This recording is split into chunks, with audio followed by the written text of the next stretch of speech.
క్రీస్తు పనిలో పయనించాలని అనుకుంటున్నావా? ప్రభు క్రీస్తు సేవను చేయాలని నీవనుకుంటున్నావా? మహోపకారి నీ పరిశుద్ధమైన శ్రేష్టమైన దేవా, మమ్మల్ని ప్రేమించి చక్కటి అవకాశం ఇచ్చి ఈ విధంగా తండ్రి నీ సన్నిధిలో నైనా మరి సహోదరుల సమావేశంగా నైనా నీ సన్నిధిలో కూర్చోబెట్టాను. నైనా మరి నీ విలువైన సంగతుల్లో మేము నేర్చు మా జీవితాలని తండ్రి నైనా మరి చక్కపరుచుకొని సరిదిద్దుకొని తండ్రి ఈ భూమి మీద నైనా మా పేరులో ఎక్కడ రాయబడితే మాకు మేలు కలుగుతుందో, మా పేరులో ఎక్కడ రాసుకోవాలో నైనా చక్కగా నువ్వు తెలియచేయండి. నేర్చుకొని ఈ మాటల ప్రకారంగా బ్రతికే వాళ్ళు ఆసక్తితో వినడానికి వచ్చానికి వాళ్ళందరినీ ప్రేమించండి. చెప్పుచున్న నాకున్న సమయోతమైన జ్ఞానాన్ని ఇచ్చి నీ పిల్లలకు అర్థమయ్యే విధానంగా బోధించే వాక్యాన్ని ఆ కృపను నాకు దయచేస్తామని మా ప్రభును మా రక్షకుడైన యేసుక్రీస్తు పరిశుద్ధ నామమున ఈ ప్రార్థన అడిగి వేడుకొనుచున్నాము మా కన్న తండ్రి, ఆమేన్. ఓకేనండి. మరి మన కన్న తండ్రి ఏంటి దేవుడు మనలందరినీ ప్రేమించి చక్కటి ఆయుష్ని ఆరోగ్యాన్ని ఇచ్చి ఆయన సన్నిధిలో మనలందరినీ కూర్చోబెట్టినందుకు మనమందరం మన తండ్రి అయిన దేవునికి కృతజ్ఞతలు చెల్లించేవారు ఉన్నాము. మరి దేవుని మాటలు వినటానికి సహోదరులు సమావేశముగా మరి మనమందరము ఇక్కడ కూడి వచ్చిన మరి భాగ్యాన్ని దేవుడు మనకిచ్చాడు. కూడి వచ్చిన మీకు అందరికీ కూడా క్రీస్తు పేరట హృదయపూర్వక వందనాలు చెల్లించుకుంటున్నాను. కొద్ది నిమిషంలో దేవుని మాటలు జాగ్రత్తగా ఆలోచన చేద్దాం. మన అంశము మీరు చూసే ఉన్నారు కనుక జీవగ్రంథమందు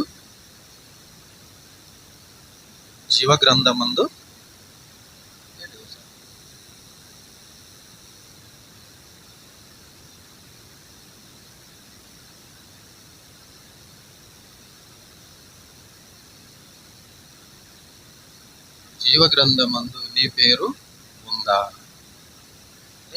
జీవగ్రంథములో నీ పేరు ఉన్నదా అని మనము తెలుసుకోవాలి. మనిషికి ప్రపంచంలో మనుషులందరి పేరులో ఎక్కడ ఉండాలని మనము చూసుకుంటాం. మన పేరులు ఎక్కడ కనపడాలి, ఎక్కడ ఉండాలి అని మనము ప్రతిదీ పరీక్షించుకుంటున్నాం. రేషన్ కార్డులో మన పేరు లేకపోతే ఆరాటపడతాము, అక్కడ మన పేరు నమోదు చేసుకుంటాము, లేక మన పేరు రాయించుకుంటాము. ఆధార్ కార్డులో మన పేరు లేకపోతే ఆరాటపడతాము, మన పేరు ఆధార్ కార్డులో రాయించుకుంటాము. ఎందుకు? ఒకవేళ ఆధార్ కార్డులో మన పేరు లేకపోతే ప్రభుత్వం ఇచ్చే కొన్ని పథకాలు మనకు అందవు, అవి మనకు చెల్లవు. ఎందుకు అంటే ఆ పేరు మన పేరు ఎక్కడ లేదు, ఆధార్ కార్డులో లేదు. ఓటర్ కార్డులో మన పేరు ఉంటేనే ఓటు వినియోగించుకోవటానికి అవకాశం ఉంటుంది, లేకపోతే ఓటు మనం ఇవ్వనివ్వరు. ఓటు ఇవ్వని ఎందుకు? నీ పేరు లేదు కాబట్టి నీకు హక్కు లేదు. అంటే ఓటర్ కార్డులో మన పేరు లేకపోతే ఓటు ఇవ్వటానికి మనకు హక్కు ఉండదు. ఆధార్ కార్డులో మన పేరు లేకపోతే వారు ప్రభుత్వం ఇచ్చే ఆ పథకాలు మనకు చెల్లుబాటు కావు. రేషన్ కార్డులో మన పేరు లేకపోతే ప్రభుత్వం ఇచ్చే రేషన్ మనకు అందదు, దాన్ని పొందుకోవటానికి మనకు అర్హత లేదు. ఇది మనకి తెలుసు. కాబట్టి ఏం చేస్తాం మనము? ప్రతి ఒక్కరము మన పేరు నమోదు చేసుకోవాలని, మన పేరు అవుటిలో మన పేరు ఉండాలని ఆశపడతాము, ఆరాటపడతామండి. ప్రపంచంలో ప్రతి మనిషి వీటిలో మన పేరు ఉండాలని ఆలోచిస్తాము. మన పేరు లేకపోతే మనకు ఇబ్బంది కలుగుతుంది అని మనకు తెలుసు. మరి జీవగ్రంథములో మన పేరు ఉంటే మనకు మేలు ఉంటుందా? ఆ గ్రంథములో మన పేరు లేకపోతే లేకపోతే మనకు ఆ జీవ గ్రంథములో మన పేరు లేకపోతే మనకు మేలు కలుగుతుందా, ఇబ్బంది కలుగుతుందా అని ఆలోచించలేకపోతున్నామండి ఈరోజు. ప్రపంచంలో ఎవరు జీవ గ్రంథములో నా పేరు ఉన్నదా లేదా, ఆ జీవ గ్రంథములో నా పేరు ఉండాలంటే నేను ఏమి చెయ్యాలి అని మనిషి ఆలోచించటం లేదండి. ఈ భూమి మీద మనిషి పేర్లు రాయించుకోవటానికి, ఆ పేర్లు నమోదు చేసుకోవటానికి మనిషి ఇంట్రెస్ట్ చూపుతున్నాడు, ఆసక్తి చూపుతున్నాడు, కానీ జీవ గ్రంథంలో నా పేరు ఉన్నదా లేదా అని పరీక్షించుకోవటం లేదు. ఒకవేళ జీవ గ్రంథములో అంటే ఈ ప్రభుత్వం ఇచ్చే ఈ ప్రభుత్వములో మన పేర్లు లేకపోతే మనకు ఎంత నష్టము జరుగుతుందో, ఎంత ఇబ్బంది జరుగుతుందో మనకు తెలుసు. ఇది మనము గమనిస్తున్నాము. ఈ లోకములో మనకు ఇబ్బందులు జరుగుతాయి. పక్కని వారికి, పేర్లున్న వారికి, ఆధార్ కార్డులు, రేషన్ కార్డులో ఉన్న పేర్లున్న వారికి, వారికి అందే పథకాలు మనకు అందనప్పుడు మనము బాధపడిపోతాము. మనము ఎంతో కృంగిపోతాము. ఎందుకు నా పేరెందుకు రాయటం లేదని నిలదీస్తాము, రాయించుకుంటాము. మరి జీవ గ్రంథములో నా పేరు రాయించుకోవాలి కదా. ఆ పేరు నాకు అక్కడ రాయబడాలంటే జీవ గ్రంథములో నేను ఏమి చెయ్యాలయ్యా, ఏమి చేస్తే జీవ గ్రంథంలో నా పేరు రాయబడుతుంది అని ఎవరినైనా మనం అడుగుతున్నామంటే అడగటం లేదండి. జీవ గ్రంథంలో నా పేరు ఉంటే ఏమి, లేకుంటే ఏమి, కానీ ఈ భూమి మీద నా పేరు ఉండాలి, అన్నిటిలో నా పేరు ఉండాలి అనుకుంటున్నాడు మనిషి. కానీ జీవ గ్రంథంలో పేరు లేకపోతే, పేరు రాయించుకోవాలి కదా, పేరు ఒకవేళ లేకపోతే నాకు ప్రమాదము జరుగుతుంది కదా, ఆ ప్రమాదాన్ని నేను పసికట్టాలి కదా ఈ భూమి మీద అని మనిషి ఆలోచించటం లేదు. అందుకే ఇప్పుడు మరి వాకపట్టణం చేసాం కదా, ఆ మాటలు ఏముంది, ఏం రాయబడింది చదవండి మరొకసారి. ప్రకటన గ్రంథము 20వ అధ్యాయము 15వ వచనం.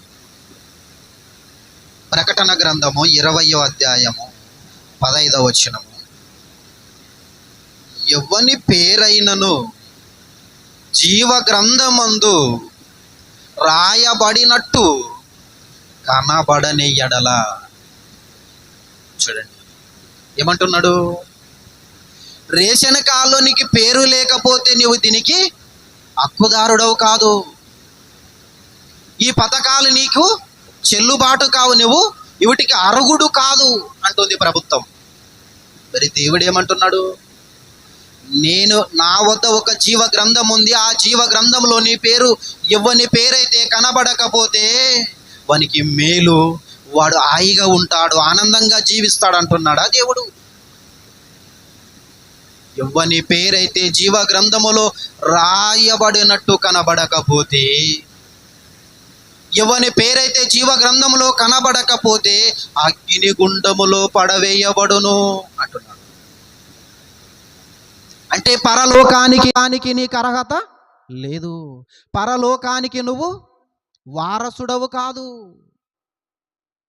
పరలోకాన్ని నువ్వు సంపాదించుకోవాలంటే, పరలోకానికి నువ్వు రావాలంటే ఎక్కడుండాలి నీ పేరు? జీవ గ్రంథములో ఉండాలి. జీవ గ్రంథంలో నీ పేరు ఉంటేనే పరలోకము నీకు అనుకూలంగా ఉంటుంది, పరలోకము ఎప్పుడు నీకు సిద్ధంగా ఉంటుంది. జీవ గ్రంథములో నీ పేరు కనపడకపోతే పరలోకానికి కాదు కదా, దాన్ని చూడటానికి గుణ నీకు అర్హత లేదు అంటున్నాడండి దేవుడు. మరి ఏం చేయాలి? మరి జీవ గ్రంథములో మన పేరు రాయించుకోవాలంటే మనం ఏం చేయాలి? రాయబడాలంటే మనము ఏమి చేయాలి? ఫిలిప్పీలకు రాసిన పత్రిక 4వ అధ్యాయము 3వ వచనం. ఫిలిప్పీలకు రాసిన పత్రిక 4వ అధ్యాయము 3వ వచనం. చూడండి, జాగ్రత్తగా మనం ఆలోచించాలండి. దేవుడు మనకి ఈ చక్కటి ఆయుస్సుని ఎందుకు ఇచ్చాడంటే ఇలాంటివన్నీ తెలుసుకొని మన జీవితాన్ని సరిచేసుకొని పరలోకానికి మనము వెళ్ళే ఆ భాగ్యాన్ని మనం అందరము పొందుకోవాలని దేవుడి అవకాశాన్ని మనకు ఇచ్చాడు. చదవండి. అవును నిజమైన సహకారి ఆ స్త్రీలు క్లెమకుతోను నా ఇతర నా సహకారులతోను ఇతర సహోదరులతోనూ సువార్త పనిలో సువార్త పనిలో నాతో కూడా ప్రయాసపడిన వారు ఏమంటున్నాడు? సువార్త పనిలో నాతో కూడా మాతో కూడా ప్రయాసపడిన వారు. ప్రయాసపడి ఉన్నారు అంటున్నాడు. చూడండి, సువార్త పనిలో మాతో కూడా ప్రయాసపడి ఉన్నారు. గనుక గనుక అంటే వారికి పని చేశారు కాబట్టి. ఏం పని? దేవుడు ఒక మాట చెప్పాడు. ఏమని చెప్పాడు? మనుషులని భూమి మీదకి ఏ పని చేయటానికి పంపించారంట? సత్క్రియలు చేయటానికి పంపించాను, నేను సృజించుకున్నాను అన్నాడు. సత్తు అంటే వాక్యము, క్రియ అంటే పని. సత్యమైన వాక్యము ప్రకారంగా మనము పని చెయ్యాలి. అందుగురించి సువార్త పనిలో మాతో పాటు వీళ్ళు సువార్త పనిలో పాలివారై ఉన్నారు. పని చేశారు కాబట్టి పని చేసిన వారి పేర్లు రాయుము అంటున్నాడు. చూడండి, చదవండి. వారికి సహాయము చేయమని వారికి సహాయము చెయ్యమని నిన్ను వేడుకొనుచున్నాను.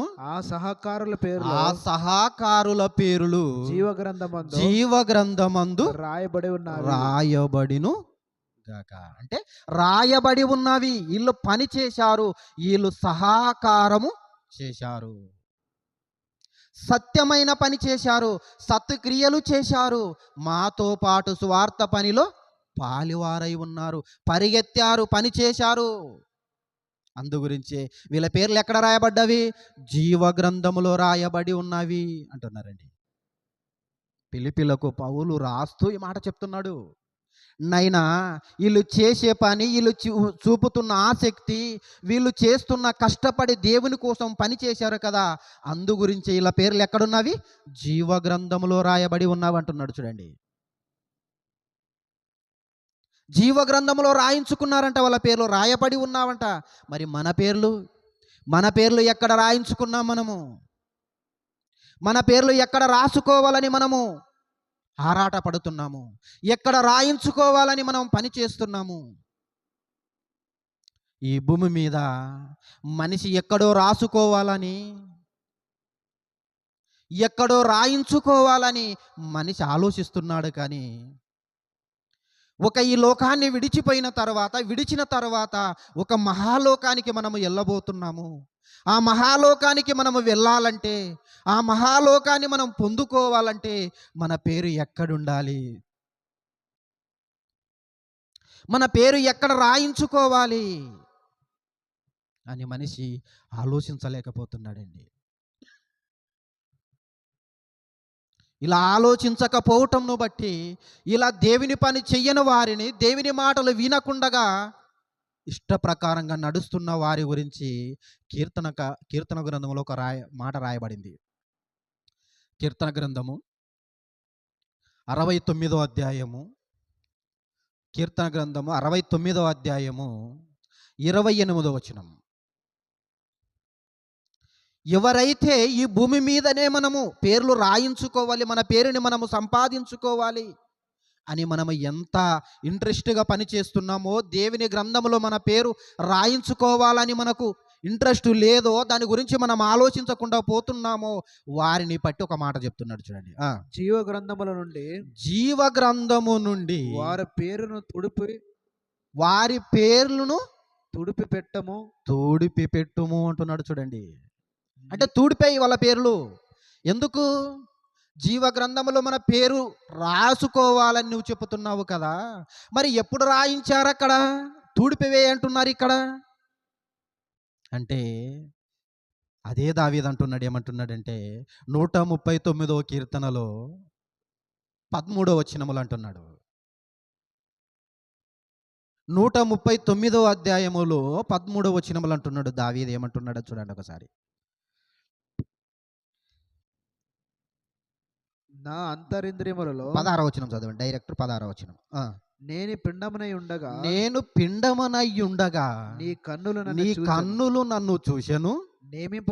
నియమింపబడిన దినములలో ఒక్కటైన కాకమునుపే నా దినములన్నీయు నీ గ్రంథములో లిఖితములాయను అంటున్నాడు. చూడండి, అంటే మనిషి ఈ భూమి మీదకి రాకముందే, ఈ భూమి మీదకి మనిషి ప్రవేశింపకమునిపే మన దినాలన్నీ ఎక్కడ రాయబడ్డావంట? ఎక్కడ రాసుకున్నాడంట దేవుడు? తన గ్రంథములో రాసుకున్నాడంట. మన అందరి పేర్లు తన గ్రంథములో రాసుకొని, నా పిల్లలు నేను చెప్పినట్టు బ్రతుకుతారని, నా పిల్లలు నా కోరికలు నెరవేరుస్తారని ఈ లోకానికి చక్కటి అవయవాలనిచ్చి లోకానికి మనల్ని పంపిస్తే ఏం చేస్తున్నాం మనము? ఆయన మనను రాసుకున్నాడని, మన దినాలన్నీ ఆయన లిఖితము చేసుకున్నాడనే మాట మనము మర్చిపోయామండి. మర్చిపోయి బ్రతుకుతున్నాము. కాబట్టి ఏమంటున్నాడు ఇక్కడ మళ్ళా కీర్తనకారుడు? జీవ గ్రంథములో ఇలా పేర్లను తోడిపివేయి అంటున్నాడు. చూడండి, ప్రకటన గ్రంథంలో అన్నాడు, నాదా సత్యస్వరూపి, ఎందాక తీర్పు తీర్చక ఉంటావయ్యా. వీళ్ళు నీ మాట వింటారనుకుంటున్నావు, వినరు. వీళ్ళు నీ కొరకు బ్రతుకుతారని నువ్వు అనుకుంటున్నావు, వీళ్ళు బ్రతకరు. ఎందాక చూస్తున్నావు వీళ్ళని, ఎందాక చూసి ఓర్చుకుంటున్నావు. ఏం చేయమంటున్నారు? హతమార్చు. ఆ మహాలోకాన్ని మేము చూడాలని ఆశతో ఉన్నామయ్యా. నీ కొరకు మా ప్రాణాలనే పెట్టామయ్యా. సమస్తాన్ని వదులుకొని నీ కొరకు పని చేశాము. నీ కొరకు ఆసక్తితో మరి బ్రతికామయ్యా. ఆ మహాలోకాన్ని మేము పొందుకోవాలని, ఆ పరలోకాన్ని మేము స్వతంత్రించుకోవాలని మేము కష్టపడ్డాము. ఆ లోకాన్ని చూడాలని ఆశ మాకుందు. ఈ ప్రపంచము మారటం లేదు, అంతము చేసేయి, త్వరగా మాకు ఆ లోకాన్ని ఇచ్చేయి అంటున్నారండి. ఒకవేళ అంతము చేస్తే ఈ లోకము, మనుషుల పరిస్థితి ఏంటి? ప్రతి ఒక్కరూ పరలోకాన్ని పొందుకోలేరు, ఆ మహాలోకాన్ని చేరుకోలేరు. మరి ఏం చేయాలి? అందుకే దేవుడు ఏమంటున్నాడంటే, కొద్దిసేపు మీరు ఓర్చుకోండి. మీ సహోదరులు ఉన్నారు, మీ సహోదరుల నిమిత్తమే నేను ఇక ప్రేమ చూపుతున్నాను, ఇంకా ఆశ పెట్టుకొని ఉన్నాను. వాళ్ళు మీలాగా మారే వాళ్ళు ఉంటారు, వాళ్ళ గురించే నేను దీర్ఘశాంతం చూపుతున్నాను అంటున్నాడండి. ప్రపంచము గురించి మాట్లాడుతున్నాడు, వారి గురించి నేను దీర్ఘశాంతము చూపుతున్నాను. మారుతారేమో అని, వాళ్ళని బట్టి ఎవరో ఒకరు నా పిల్లలు నా దగ్గరికి వస్తారేమోను దేవుడు ఎదురు చూస్తున్నాడండి. దేవుడు మనల్ని పట్ల ఎంత ప్రేమిస్తున్నాడంటే, ఎంత ప్రేమ పెట్టుకున్నాడంటే, మన కడుపున ఒక కుమారుడు పుడితే మనం ఎన్ని కలలు కంటామండి. నా కుమారుడు పెరిగి పెద్దయిన తర్వాత నేను వృద్ధాపంలోనికి వెళ్ళిపోతే, నా శరీరము సహకరించకపోతే, నా కుమారుడు నా మంచి చెడ్డలు చూస్తాడని, నా కుమారుడు నాకు కావలసినవి ఇస్తాడని ఆశతో ఎన్ని కలలు కంటాడండి తండ్రి.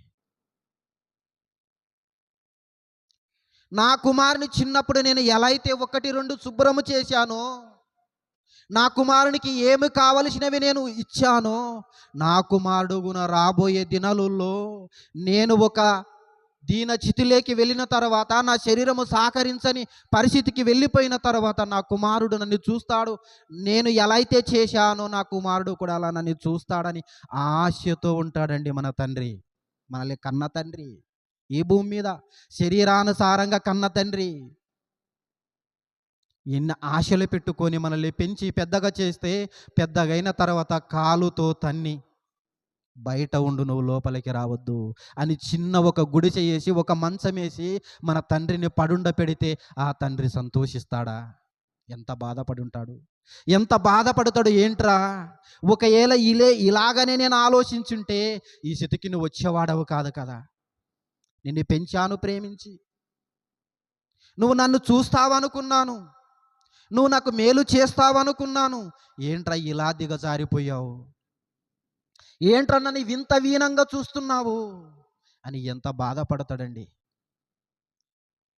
20 ఏండ్లు, 15, 16 ఏండ్లు మనల్ని, 12 ఏండ్ల వరకు మనల్ని చూడవచ్చు ఒకవేళ బాగా మనకు జ్ఞానం వచ్చేంత వరకు. అదే పరలోకపు తండ్రి ఈ లోకానికి మనము రాకముందే యుగ యుగాల నుండి చూస్తున్నాడంటండి. యుగ యుగాల నుండి చూస్తున్నాడు, పంపిస్తున్నాడు. వచ్చేవారంతా ఏమైపోతున్నారు? ఆయనని మర్చిపోతున్నారు, ఆయన పనిని ప్రక్కన పెట్టేస్తున్నారు. మరి ఏమి చేయాలండి దేవుడు? ఏమి చెయ్యాలి దేవుడు? ఏమి నిర్ణయం తీసుకోవాలి? అందుకే నిర్ణయం తీసుకున్నాడు. ఏమని? ఎవ్వని పేరైతే నా దగ్గర ఒక గ్రంథం ఉందని, ఆ గ్రంథములో ఎవరి పేరైతే కనబడకపోతే వాణ్ణి నేనేం చేస్తాను? అగ్నిగుండములో పడేస్తాను. ఇంక నేను సహించేది లేదు, ఇంక నేను వాణ్ణి ప్రేమించేది లేదు, వాని గురించి నేను ఆలోచించటము మానేస్తాను. ఏం చేస్తానంటే అగ్నిగుండములో నేను వేస్తాను అంటున్నాడు. అగ్నిగుండం అంటే ఏంటి? అంత సులువుగా ఉంటుందా మనిషికి? అంత ఈజీగా అయిపోయిందా అగ్నిగుండం అంటే? దాని విలువ ఏంటో తెలియదు, దాని ప్రభావం ఏంటో తెలియదు, దాని గురించి సరిగా అర్థం చేసుకునే పరిస్థితుల్లో మనుషులు లేరండి. ఎలాంటిదయ్యా అగ్నిగుండం అంటే? మన పితరుడు చెబుతున్నాడు. ధనవంతుడు ఏమంటున్నాడు? అయ్యా, ఈ అగ్ని జ్వాలలో నేను ఎలా ఉన్నానంటున్నాడు? ఆనందంగా ఉన్నానంటున్నాడా? వేదన పడుచున్నాను, ఈ అగ్ని జ్వాలలో నేను మాడిపోతున్నానయ్యా, ఈ అగ్ని జ్వాలలకి నేను తట్టుకోలేకపోతున్నాను, ఈ చోటికి ఎవరు రావటం నాకు ఇష్టము లేదు, అందుకే నాకు 5 సహోదరులు ఉన్నారు, వాళ్ళకు సువార్తను చెప్పించు తండ్రివైన అబ్రామ. వద్దు, వాళ్ళు ఇక్కడికి రావటం నాకు ఇష్టం లేదు, నేను ఏదో తెలుసో తెలియక ఇక్కడ వచ్చాను, నేను జీవ గ్రంథంలో నా పేరు తూడిపేసుకున్న నా తండ్రి ఒకరోజు రాసుకొని నన్ను పంపిస్తే, తండ్రికి వ్యతిరేకంగా బ్రతికినప్పుడు తండ్రి ఏం చేశాడు? తూడి చేశాడు. జీవ గ్రంథంలో నా పేరు మాయమైపోయింది. ఇప్పుడు నేను ఎక్కడ తేలాను? జీవ గ్రంథంలో నా పేరు మాయమైపోగానే నన్ను చచ్చి నరకములో కనపడుతున్నాను. ఈ నరకానికి రావటము ఎవరికి నాకు ఇష్టము లేదు, ఇక్కడికి ఎవ్వరూ రావటము మంచిది కాదు, వద్దు, వారికి సువార్తను చెప్పటానికి లాజర్ని పంపించు అని బ్రతిమాలుకుంటున్నాడండి. ఆయన ఏం అలా బ్రతిమాలుకుంటున్నాడు, మనం ఏం చేస్తున్నాము? ఆలోచించటం లేదండి. దాని గురించే మర్చిపోయాము. చనిపోయిన తర్వాత కదా అనుకుంటున్నాము, కానీ చనిపోయిన తర్వాత అంటే ఎప్పుడు, ఎన్నాళ్ళ వరకు ఉంటున్నాము? అలాగనే ఒక ధనవంతుడు అన్నాడు. ఏమన్నాడంటే, విస్తారమైన ఆశను సమకూర్చాను, తినుము త్రాగుము సంతోషితము. ఎంతవరకంట? అనేక సంవత్సరముల కొరకు అన్నాడు. ఎన్ని సంవత్సరములు? అనేక సంవత్సరములు. దేవుడు ఏమన్నాడు? ఒరే, ఈ రాత్రి నీ ప్రాణం పోతే నీ పరిస్థితి ఏంటి? కన్ను మూస్తే నువ్వు ఎక్కడుంటావు? అగ్నిగుండంలో ఉంటావు, జ్ఞాపకము చేసుకో అంటున్నాడు దేవుడు. జ్ఞాపకం చేసుకో. ఒక్కసారి నువ్వు కన్ను ముచ్చావనుకో, నీ గుండె ఆగిపోయిందనుకో, నీ కనురెప్ప మూతపడిందనుకో, నువ్వు ఎక్కడుంటావు? అగ్నిగుండములోనికి పంపిస్తాను, జాగ్రత్త చూసుకో. అయినా పట్టించుకోడు మనిషి, అయినా ఆలోచించటం లేదు మనిషి. ఏం చేస్తున్నాడంటే, దేవుని యొద్ద ఒక గ్రంథం ఉందని, ఆయన మనము చేస్తున్న క్రియలన్నీ రాసుకుంటున్నాడని, ఆయన మనము చేస్తున్న పనిని బట్టే ఎవని క్రియను బట్టే నేను జీతం ఇస్తానని చెప్పాడు కదా. ఆ జీతం పొందుకోవాలంటే మనం ఏం చేయాలి? పని చెయ్యాలి కదా. ఎవరి పని? మన పని కాదు, దేవుని పని చెయ్యాలి. పరలోకమందున్న తండ్రి ఏ పని అయితే చెయ్యమని మన లోకానికి పంపించాడో ఆ పని చెయ్యాలండి. ఆ పనిని ప్రక్కన పెట్టేశాము, ఇష్టానుసారంగా బ్రతుకుతున్నాము. ఒకవేళ ఆయనకి ఇష్టంగా బ్రతికితే, ఆయన పని చేస్తే, ఆయన పనిలో మనము బ్రతికితే, ఆయన పనిలో మనము బ్రతికితే, ఆయన కొరకే మనము బ్రతికితే, ఆయన మాటలకు లోబడి బ్రతికితే, ఆయన చెప్పినట్టు బ్రతికితే ఎలా ఉంటుందో, ఏమంటాడో దేవుడు ఒకసారి చూద్దాం. నిర్గమాకాండం. మోషే అంటున్నాడు, ఏమంటున్నాడు అక్కడ? బ్రతిమాలుకుంటున్నాడట మోషే. నిర్గమాకాండము 32వ వచనము, 32వ అధ్యాయము 32వ వచనం. నిర్గమాకాండము 32వ అధ్యాయము 32వ వచనం చూడండి, ఏమంటున్నాడో చూడండి అక్కడ. అయ్యో, అయ్యో, నీవు వారి పాపమును, నువ్వు వారి పాపములను ఒకవేళ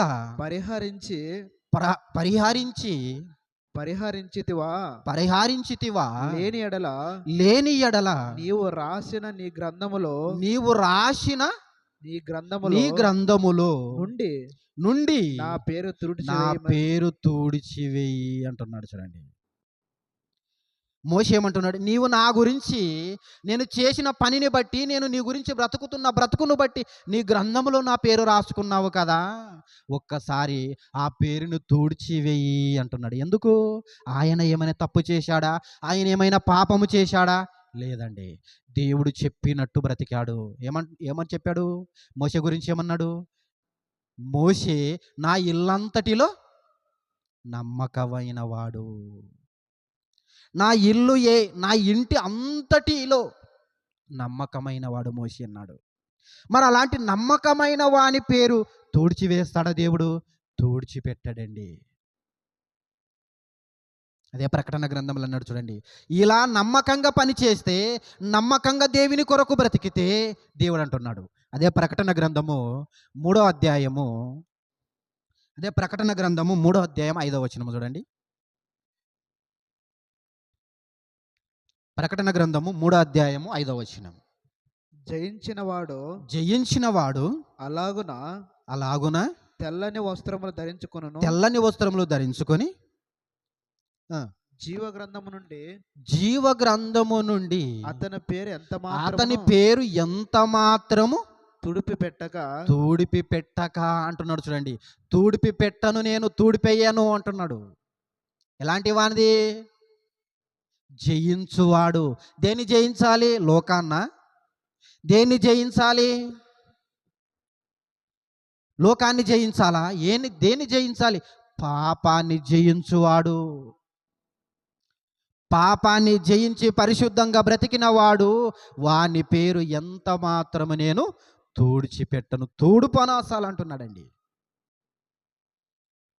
దేవుడు మన పేర్లు తూడిపి పెట్టకుండా తన గ్రంథములో రాసుకోవాలనుకుంటున్నాడు. తన గ్రంథములో మన పేర్లను లిఖితము చేసుకోవాలని దేవుడు అనుకుంటుంటే, మనమేమనుకుంటున్నామంటే ఈ లోకములో మన పేరుని లిఖితము చేసుకోవాలి, పరలోకములో జీవ గ్రంథములో మన పేరు లేకపోయినా పర్వాలేదు, ఈ భూమి మీద నా పేరు ఉండాలి. ఎక్కడుండాలి?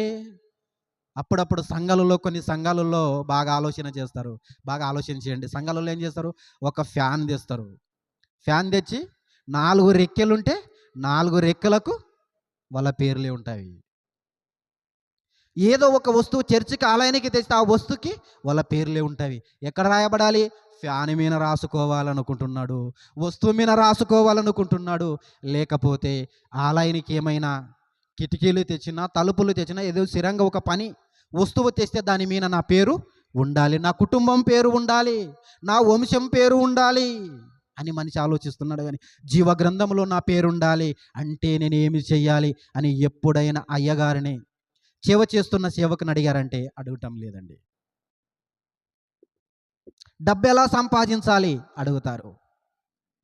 మరి నేను బాగుపడాలంటే ఏం చేయాలి సారు?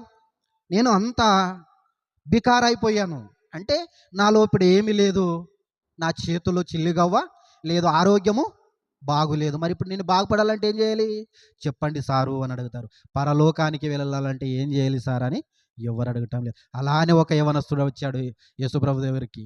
ఏమన్నాడు? బోధకుడా, నేను నిత్య జీవం వెళ్ళాలంటే ఏం చేయాలయ్యా అన్నాడు. అలా అడగాలండి మనము.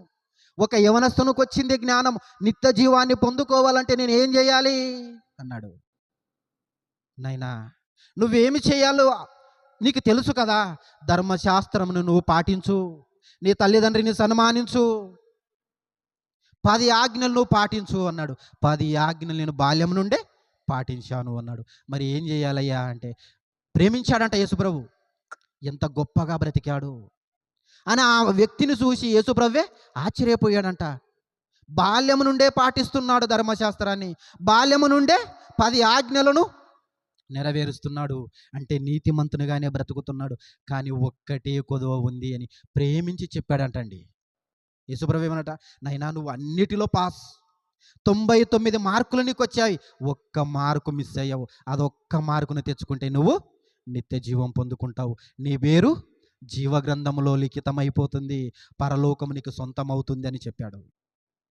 ఏం చేయాలి? నీ ఆస్తిని అంతమ్ము, బీదలకివ్వు. బీదలున్నారు, అన్నము లేని వారు ఉన్నారు, వస్త్రము లేని వారు ఉన్నారు, వారికి నా పేరట పంచిపెట్టు, నేను చెప్పినట్టు చెయ్యి, నీకు పరలోకము వస్తుంది అన్నాడు. ఇంత ఆస్తిని నమ్మి బికారాన్ని అయిపోదునా? అడక తిన పరిస్థితి వస్తుంది, నేను ఏం తినాలి అంత పంచితే అని ఏం చేశాడు? మోకము చిన్న పుచ్చుకున్నాడంట, పరలోకాన్ని వద్దనుకొని వెళ్ళిపోయాడంటండి. మనము కూడా ఏమైపోతున్నాం? అన్నీ పాటిస్తున్నామేమో, ఎక్కడైనా తప్పిపోతామేమో మనం పరలోకానికి పోకుండగా, మన పేరు ఏమైనా మిస్ అయిపోతుందేమో అని ప్రతిదినం మనం ఏం చేయాలి? ఆలోచించాలి. దేవుని గ్రంథాన్ని ముందు పెట్టుకొని మనము చదవాలి. మన జీవితాన్ని మనం ఏం చేయాలి? దిద్దుకోవాలండి, దిద్దుకోవాలి. ఒక యవనస్తునికి ఉన్న ఆ జ్ఞానము యేసు ప్రభు దగ్గర ఉన్న శిశువులు మర్చిపోయారండి. యేసు ప్రభు ఎంట తిరుగుతున్న శిశువులే మర్చిపోయారు. ఏం చేస్తున్నారంట? ఏమిటి గురించి సంతోషిస్తున్నారంట? చూడండి, లూకాసు వార్త 10వ అధ్యాయము 20వ వచనం. లూకాసు వార్త 10వ అధ్యాయము 20వ వచనం. అయినను దయ్యములు మీకు దయ్యములు మీకు లోబడుచున్నవని సంతోషింపక మీ పేరులు పరలోకమందు రాయబడినట్టు సంతోషించండి అంటున్నాడు. చూడండి, అంటే ఆయన దగ్గర తిరుగుతున్న శిశువులు ఏమనుకుంటున్నారు? ఆయన దగ్గర పనిచేస్తున్న వారు, దయ్యాలు మాకు లోబడుతున్నవి, మా మాటకి అన్నీ భయపడుతున్నవి అని సంతోషిస్తున్నారంట, ఆనందిస్తున్నారంట. అంటే దేవుని మాట వీళ్ళు చెప్పుతున్నారని ఆ దేవుని మాటకు దయ్యాలు భయపడుతున్నవి, కానీ వీళ్ళు మాత్రం దేవుని మాటని మర్చిపోయారంట. అందుకే అన్నాడు, ఏమన్నాడంటే యేసు ప్రభు, మీరు దయ్యములు లోబడుచున్నావని మీరు సంతోషించకండి. ఈరోజు బోధకులు ఏమనుకుంటున్నారు? దయ్యాలు మనం ప్రార్థిస్తే పారిపోతావి అనుకుంటున్నారు. చనిపోతే నువ్వు పారిపోతావు పాతాళానికి అని మర్చిపోయాడు. నేనెక్కడ పోతానో పాతాళానికి చనిపోతే, దయ్యాలను చూసి నేను సంతోషిస్తే నా పేరు పరలోకంలో రాయబడి ఉందో లేదా, జీవ గ్రంథంలో నా పేరు ఉందో లేదో అని ఏ సారు ఆలోచించటం లేదు, ఏ బోధకుడు చెప్పటం లేదండి. అక్కడక్కడ ఉన్నారండి, పవిత్రుగా బ్రతకాలని, దేవుని క్రియలు నెరవేర్చాలని అక్కడక్కడ ఉన్నవారు ఇలాంటి మాటలు మనకు చెప్పుతారు. చెప్పుతున్న ప్రతి మాట మనం ఏం చేయాలి? జీవితాన్ని సరిచేసుకోవాలి. మన జీవితము ఏ పాటిదంట? కొద్దిసేపు కనపడి అంతలో మాయమైపోయే ఆవిరి వంటిది. ఈ ఆవిరి వంటి జీవితంలో మనం ఏం చేయాలి? ఎప్పుడు ఆరిపోతుందో ఈ ఆవిరి, ఎప్పుడు ఆరిపోతుందో ఈ ఆవిరి ఆరకముందే మనం ఏం చేయాలి? మన పేరు రాసుకోవాలి. ఎక్కడ? మున్సిపాలిటీలో కాదు, ఆధార్ కార్డులో కాదు, రేషన్ కార్డులో కాదు, మనకు వచ్చే జీతములో కాదు, మన పట్టదారు పుస్తకములో, పాసుబుక్కులో కాదు. ఇవన్నీ ఎంతవరకు? గుండె ఆగిపోతే, ఆవిరి ఆరిపోతే ఆగిపోతవి. ఆ ఆవిరి ఆరిపోయిన తర్వాత మనకి దేవుడు సిద్ధపరిచినవి మనకు స్టార్ట్ అవుతాయి. దేవుడు మహాలోకాన్ని సిద్ధపరిచి ఎదురు చూస్తున్నాడట. మన ఆవిరి ఆరిపోతే, మన శరీరము పడిపోతే, పరలోకములో మన కొరకు దేవుడు ఎన్నో సిద్ధపరిచున్నాడంట. మన కొరకు నా పిల్లలు వస్తారని అన్ని సిద్ధపరిచి ఎన్నో భవనాలను కట్టి ఎన్నో బిల్డింగులు కట్టాడంట. ఇదివరకు మన తండ్రి మన కొరకు పనిచేస్తూనే ఉన్నాడంట, నా పిల్లలు వస్తారని. మరి ఆ లోకము చూడాలని, మన తండ్రినే మనము చూడాలని, ఆ తండ్రి ఉండే లోకానికే మనము వెళ్ళాలని ఆలోచన మనకు కదలాలండి.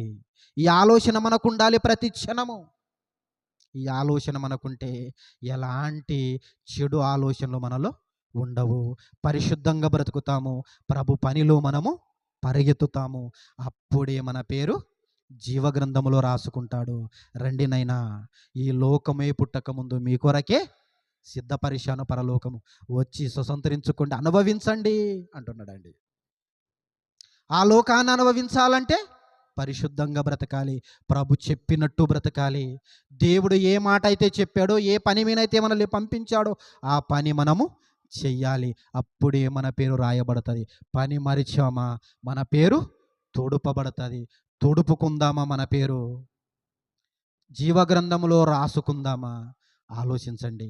ఆలోచించి మంచి నిర్ణయం తీసుకోండి.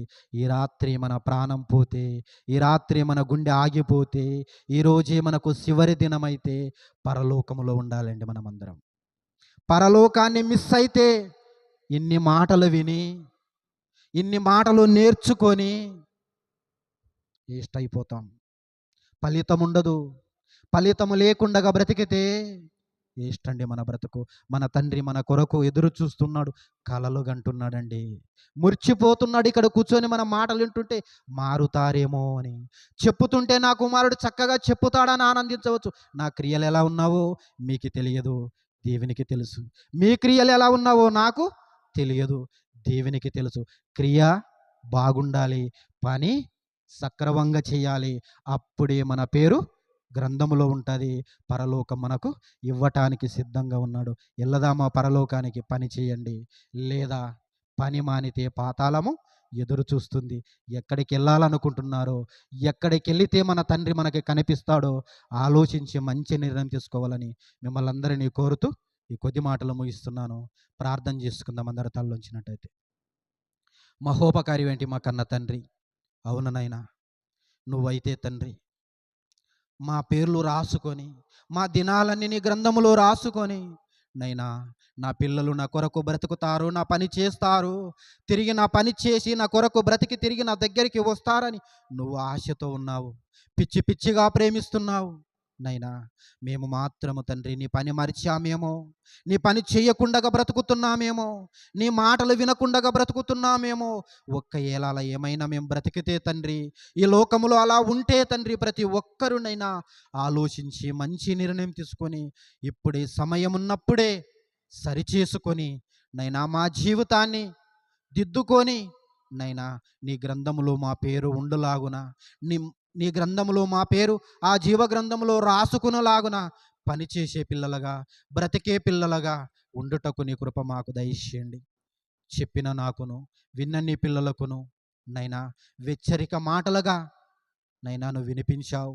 విన్నాము, నేర్చుకున్నాము. మా జీవితాలని సరిచేసుకొని నైనా నీ కొరకు బ్రతికి నువ్వు ఉండే మహాలోకాన్ని సంపాదించుకునే భాగ్యాన్ని మాకందరికీ దయచేయండి నైనా.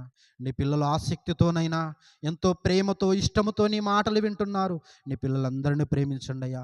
నీ పిల్లలు పని చేస్తుండగా వారి పనిలో నువ్వు తోడుండండి, వారి కుటుంబాలని దీవించండి నైనా. నీ పిల్లలు ఈ గ్రామానికి తండ్రి ఒకనైనా జ్యోతులుగా ఉండి నైనా ఈ గ్రామానికి తండ్రి ఉపయోగపడే పిల్లలుగా ఉండుటకు సాయం చేయండి నైనా. నీ పిల్లల ద్వారా ఎంతోమంది మారి నైనా నీ మాటలు విని నీ కొరకు బ్రతికి నువ్వు ఉండే మహాలోకాన్ని సంపాదించుకునే భాగ్యాన్ని దయచేయండి తండ్రి నైనా. నీ పిల్లల కుటుంబాలను దీవించండి, నీ కృపలో భద్రపరచుకోండి. వెళుచున్న ప్రయాణంలో నువ్వు తోడుండండి. విడుస్తున్న నీ పిల్లలకు తోడుండి నీవే మమ్మల్ని కాపాడి మంచి ఆలోచన, మంచి జ్ఞానం ఇచ్చి మరణిస్తే తండ్రి నిన్ను చూసే ఆ భాగ్యాన్ని, నువ్వు ఉండే ఆ మహాలోకాన్ని పొందుకునే భాగ్యాన్ని మాకందరకు దయచేయగలవని నీ ప్రియకుమారుడు మా రక్షకుడైన యేసుక్రీస్తు పరిశుద్ధ నామమున ఈ ప్రార్థన అడిగి వేడుకొనుచున్నాము మా పరమ తండ్రి. ఆమేన్, ఆమేన్. ఓకేనండి.